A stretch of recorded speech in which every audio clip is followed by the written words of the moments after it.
অন্নপূর্ণা যোজনা নিয়ে এই মুহূর্তে দুটি বড়সড় আপডেট। হ্যাঁ বন্ধুরা, আপনিও যদি অন্নপূর্ণা যোজনার জন্য ফর্ম ফিল আপ করে থাকেন এবং যদি আপনাদের অ্যাকাউন্টে এখনো পর্যন্ত অন্নপূর্ণা যোজনার টাকা যদি ঢুকে না থাকে এবং যদি আপনাদের স্টেটাস এখনো পর্যন্ত যদি রিজেক্টেড দেখিয়ে থাকে অথবা যদি আন্ডার এনকোয়ারি দেখিয়ে থাকে, তাহলে এই ভিডিওটি কিন্তু সম্পূর্ণ আপনাদের জন্য। হ্যাঁ বন্ধুরা, অন্নপূর্ণা ভান্ডারের অলরেডি প্রথম কিস্তির টাকা জুন মাসে দেওয়া হয়ে গেছে এবং দ্বিতীয় কিস্তির টাকা জুলাই মাসের 1 তারিখে টাকা দেওয়া হয়েছে এবং অনেকের অ্যাকাউন্টে কিন্তু জুলাই মাসের 4 তারিখেও টাকা ঢুকেছে। ঠিক আছে, তো শেষ টাকা ঢুকেছে জুলাই মাসের 4 তারিখে। তো এবার ব্যাপারটি হচ্ছে, এবার অর্থাৎ এর পরে তৃতীয় কিস্তির টাকা এক্স্যাক্টলি কবে দেওয়া হবে সেটা নিয়েও কিন্তু বড়সড় ঘোষণা করা হয়েছে। সে কারণে আপনি যদি অন্নপূর্ণা যোজনার জন্য অ্যাপ্লাই করে থাকেন, ভিডিওটি সম্পূর্ণ অবশ্যই দেখতে থাকুন। মধ্যখান থেকে স্কিপ করে একটা ছোট্ট রিকোয়েস্ট, ভিডিওটিকে অন্তত 1000টি লাইক এবং 1000টি শেয়ার করে দেবেন। দেখুন, বর্তমানে অন্নপূর্ণা যোজনা নিয়ে তোলপাড় হয়েছে রাজ্য। বর্তমানে রাজ্যের অন্যতম চর্চার বিষয় হচ্ছে এই অন্নপূর্ণা যোজনা। ইতিমধ্যে জুন মাসের টাকা এবং জুলাই মাসের টাকা অলরেডি মহিলাদের অ্যাকাউন্টে ঢুকে গেছে। যদিও অভিযোগ উঠছে যে আবেদন করা সত্ত্বেও বহু প্রকৃত এবং যোগ্য উপভোক্তাদের অ্যাকাউন্টে এখনো পর্যন্ত টাকা ঢোকেনি। সমস্যাটি কোথায় হয়েছে? ধরুন দুজন একসঙ্গে অ্যাপ্লাই করেছে, দুজনেই যোগ্য, একজনের অ্যাকাউন্টে টাকা ঢুকে গেছে, একজনের অ্যাকাউন্টে টাকা ঢুকেনি। এটা নিয়ে না সমস্যা আরো বেড়ে গেছে।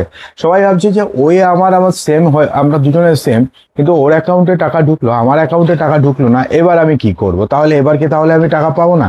এটা নিয়ে না একটা সমস্যা তৈরি হয়েছে সব থেকে বেশি। আবার কারো দেখাচ্ছে রিজেক্টেড, আবার কারোর আন্ডার এনকোয়ারি, যা নিয়ে বর্তমানে বিক্ষোভে উত্তাল হয়েছে পরিস্থিতি।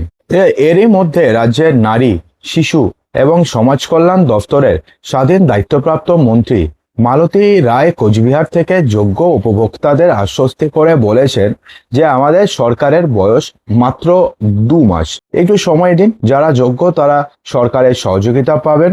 অনলাইন অফলাইন অনেকে ভুল করেছেন, অনেকে আবার দু জায়গাতেই ফর্ম ফিল আপ করে দিয়েছেন। এটা তো হয়েছে, কেননা অনেকে রয়েছে প্রথমে অফলাইনে ফর্ম ফিল আপ করেছে, করার পরে দেখছে টাকা পায়নি।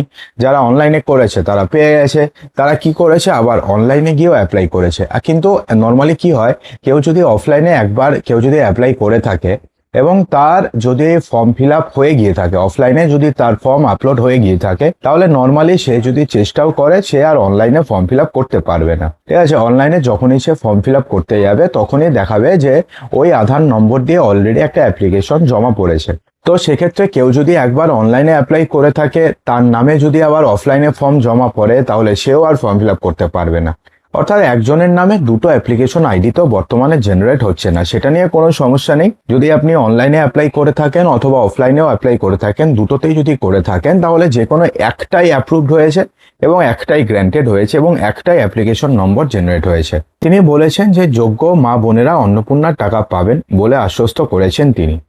একই সাথে তিনি অযোগ্যদের উদ্দেশ্যে কড়া বার্তা দিয়ে তিনি বলেছেন যে যারা যোগ্য নন, অনেকে অনলাইনে তথ্য গোপন করেছেন কিন্তু সেটা যাচাই হচ্ছে, তারা যদি ক্রাইটেরিয়ার মধ্যে না আসেন তাহলে তারাও বাদ যাবে।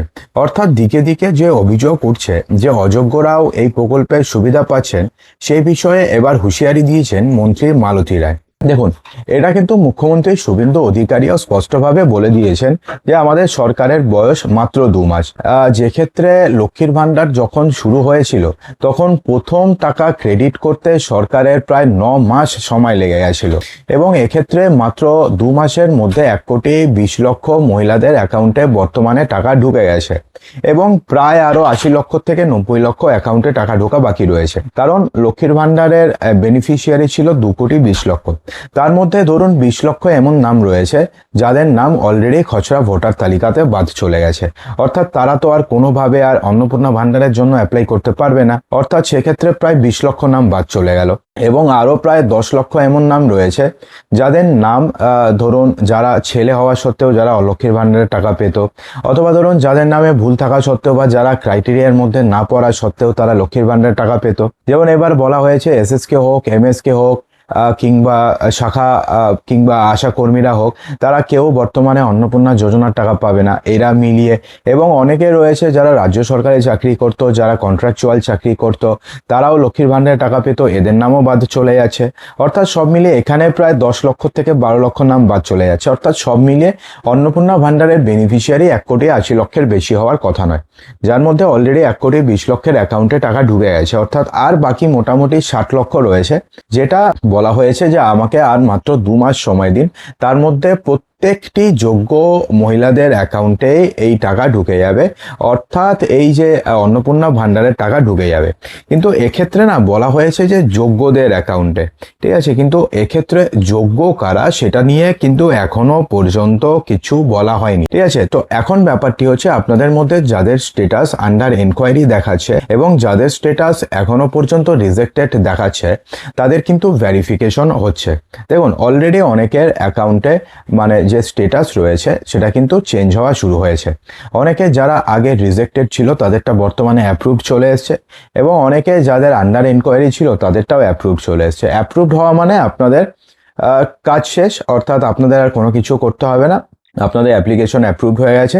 এখন যেদিন নেক্সট টাকা ছাড়বে সেদিন আপনাদের অ্যাকাউন্টে টাকা ঢুকে যাবে। অর্থাৎ সেক্ষেত্রে আপনাদের আর কিছু করার দরকার নেই, ঠিক আছে। তো এখন ব্যাপারটি হচ্ছে আপনাদের মধ্যে যাদের যাদের এখনো পর্যন্ত অ্যাপ্রুভড দেখায়নি, এখনো পর্যন্ত যাদের যাদের এনকোয়ারি দেখাচ্ছে, তাদের নিয়েও কিন্তু বেশ কয়েকটি ঘোষণা করেছেন মন্ত্রী মালতী রাভা রায়। তো কেন আন্ডার এনকোয়ারি দেখাচ্ছে? মন্ত্রী জানিয়েছেন যে সরকারের বয়স মাত্র 2 মাস, তাই গোটা প্রক্রিয়াটি গুছিয়ে নিতে একটু সময় লাগছে।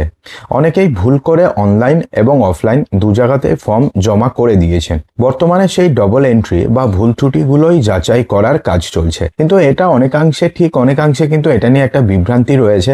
কারণ কেউ যদি একবার অফলাইনে আবেদন করে দেয় তাহলে তার নামে আর অনলাইনে আবেদন হচ্ছে না, ওই আধার নম্বর দিয়ে তো আর হচ্ছে না। আপনারা ট্রাই করে দেখবেন, একবার যদি আপনাদের অফলাইনে আপনি যদি ফর্ম ফিল আপ করে থাকেন, আপনি অনলাইনে আরেকবার করতে গিয়ে দেখবেন যে নেবে না, ফাইনাল সাবমিটে নেবে না। অর্থাৎ দেখুন এক্ষেত্রে কারা কারা টাকা পাবেন না এবার কিন্তু এটাও স্পষ্ট করে দিয়েছেন মন্ত্রী মালতী রাভা রায়। আন্ডার এনকোয়ারিতে থাকা সকলেই যে টাকা পাবেন এমনটা নয়। যাদের আবেদন বাতিল হবে তাদের সম্পর্কে মন্ত্রী স্পষ্ট জানিয়েছেন যে অনেকেই আসল তথ্য গোপন করে প্রকল্পের সুবিধা নেওয়ার চেষ্টা করছে। যাচাইয়ে তা ধরা পড়লে তাদের বিরুদ্ধে কড়া ব্যবস্থা নেওয়া হবে। মানদণ্ড পূরণ না হওয়া, যারা অন্নপূর্ণা যোজনার সরকারি নিয়ম অথবা মানদণ্ডের মধ্যে পড়বেন না, তাদের আবেদন সরাসরি বাতিল করা হবে। তো এখন ব্যাপারটি হচ্ছে কারা কারা এই মানদণ্ডের মধ্যে পড়ছেন না।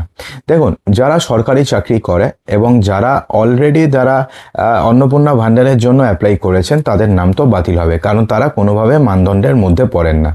যারা পেনশনার্স রয়েছেন তারা পড়েন না। যাদের ইনকাম 12 লক্ষ টাকার উপরে, অর্থাৎ যারা ইনকাম ট্যাক্স রিটার্ন ফাইল করেন এবং ইনকাম ট্যাক্স জমা করেন তারা পাবেন না, এবং যাদের নামে জিএসটি রিটার্ন ফাইল হয় তারা পাবেন না। এছাড়া বাদবাকি যারা রয়েছে তারা কিন্তু প্রত্যেকেই যোগ্য। কিন্তু রিসেন্টলি রাজ্য সরকারের তরফ থেকে বলা হয়েছে যে যারা সরকারের তরফ থেকে স্যালারি নেয়, ধরুন সে নিচ্ছে যিনি আশাকর্মী হোক কিংবা এসএসকে দিদিমণি হোক, এমএসকে হোক, বা যেই সমস্ত বা কোনো পার্ট টাইম টিচার হোক, তারা সরকারের তরফ থেকে মাইনা নিচ্ছে, তাদের মাইনা রিসেন্টলি বাড়ানো হয়েছে। আবার তারা যদি অন্নপূর্ণা ভাণ্ডারের জন্য আবেদন করে তাহলে তাদের আবেদন আপাতত হোল্ড করে রাখা হবে, আপাতত তারা টাকা পাবে না। আর যদি পেয়েও যায় তাহলে আগামী মাসে তারা পাবে না। অর্থাৎ ধরুন গত 2 মাসে তারা পেয়ে গেছে, কিন্তু আগামী মাসে তাদের টাকা হোল্ড করে রাখা হবে, এমনটা বলা দেওয়া হয়েছে। এছাড়া কিন্তু আর কেউ মানে এই মানদণ্ডের মধ্যেই পড়ছেন না। মানে আবার অনেকে ভাবছেন যে কেউ যদি সরকারি চাকরি করে তার স্ত্রী পাবেন কিনা। দেখুন এটা নিয়ে কিন্তু সরকারের তরফ থেকে কোনো এক্স্যাক্টলি ঘোষণা করা হয়নি যে রাজ্য সরকারি কর্মীর ওয়াইফরা যে টাকা পাবেন না, এমনটা কিন্তু বলা হয়নি। যদিও এদেরকে হোল্ড করে রাখতে বলা হয়েছে, কিন্তু এটা নিয়ে কিন্তু স্পষ্ট কোনো নির্দেশিকা এখনো পর্যন্ত নেই যে তারা আদৌ টাকা পাবেন কি পাবেন। ঠিক আছে, তো কিভাবে চলছে ভেরিফিকেশন? গত 1 জুলাই দ্বিতীয় দফার টাকা দেওয়ার সময় বহু মহিলার আবেদন রিজেক্টেড দেখায়। এরপরে তড়িঘড়ি সেই বাতিল আবেদনগুলো নতুন করে রিভেরিফিকেশন বা পুনরায় যাচাইয়ের সিদ্ধান্ত নেয় রাজ্য সরকার। বর্তমানে সেই আবেদনগুলো স্ট্যাটাসই আন্ডার এনকোয়ারি দেখাচ্ছে, এবং যাদের অলরেডি ভেরিফিকেশন কমপ্লিট হয়ে গেছে তারা একবার স্ট্যাটাস চেক করে দেখবেন। যদি আপনারা অনলাইনে আবেদন করে থাকেন তাহলে আপনারা স্ট্যাটাসে ইজিলি দেখতে পাবেন যে আপনাদেরটা অ্যাপ্রুভড হয়ে গেছে। ঠিক আছে, তো বলা হয়েছে নতুন করে নথি যাচাইয়ের কাজ চলছে, এমনকি অনেক ক্ষেত্রে বাড়ি বাড়ি গিয়েও তথ্য খতিয়ে দেখছেন আধিকারিকরা। সমস্ত কিছু যদি সঠিকভাবে মিলে যায় এবং সব তথ্য যদি ঠিক থাকে, তাহলে 3,000 টাকা আপনি অগাস্ট মাসের 1 তারিখে পেয়ে যাবেন। অর্থাৎ পরের কিস্তির টাকা দেওয়া হবে সম্ভবত অগাস্ট মাসে, কেননা জুলাই মাসে আর টাকা দেওয়ার সম্ভাবনা খুবই কম। অগাস্ট মাসের শেষ কিস্তি, পরের কিস্তির টাকা দেওয়া হবে এবং তখন দেখবেন তখন আপনাদের অ্যাকাউন্টে টাকা ঢুকে যাবে। তো সেক্ষেত্রে যাদের এখনো পর্যন্ত স্ট্যাটাস রিজেক্টেড দেখাচ্ছে, অথবা যাদের এখনো পর্যন্ত আন্ডার এনকোয়ারি দেখাচ্ছে, যাদের এখনো পর্যন্ত ভেরিফিকেশন হয়নি, তাদের চিন্তা করার কোনো কারণ নেই। কারণ মুখ্যমন্ত্রী শুভেন্দু অধিকারী স্পষ্টভাবে বলে দিয়েছেন যে 30/8/2026 পর্যন্ত এই ভেরিফিকেশনের কাজ চলবে এবং 30/8-এর মধ্যে আপনাদের সবার আবেদন বা যে স্ট্যাটাস রয়েছে সেটা অ্যাপ্রুভড হয়ে যাবে এবং আপনাদের অ্যাকাউন্টে টাকা ঢুকে যাবে। তার কারণ যে এই যে ভেরিফিকেশন করতে একটু সময় লাগছে, আর এটা খুব একটা দিন লাগবে না, আগামী কিছুদিনের মধ্যে হয়ে যাবে। তারপরে আপনাদের অ্যাকাউন্টে টাকা ঢুকে যাবে যদি আপনি যোগ্য হয়ে থাকেন। তো আশা করব যে ভিডিওটিতে আপনাদের সমস্ত কিছু সঠিকভাবে বোঝাতে পেরেছি। যদি ভালো লেগে থাকে লাইক করবেন, শেয়ার করবেন, চ্যানেলটিকে সাবস্ক্রাইব অবশ্যই করবেন।